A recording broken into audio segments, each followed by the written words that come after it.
ഇത് പുതിയൊരു ഐറ്റാണേ അല്ലേ? കാല് വെച്ച് കഴിഞ്ഞാൽ എന്താ അത്? അത് കുറച്ച് സ്കൂൾ കുറച്ചാ 19 കുറച്ച് കുറക്ക് 2 3 കിട്ടാൻ മതി.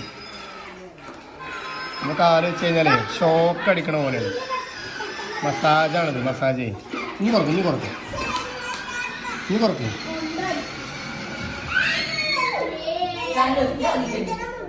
അത് മതി. ഇന്നോട്ടെ 8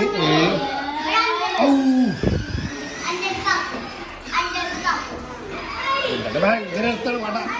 ഭയങ്കര അടുത്താ. കാല് വെച്ചോക്ക 2 കാല് വെക്ക്. 2 കാല് വെക്ക്. കയറ്റി വെക്ക്. 2 കാല് കയറ്റി വെക്ക്. അത് വെച്ച് നോക്ക്. കുറക്കല്ലേ, അത് വെച്ച് നോക്ക്. എന്തേ സാധനം വെച്ചോക്കാനാ?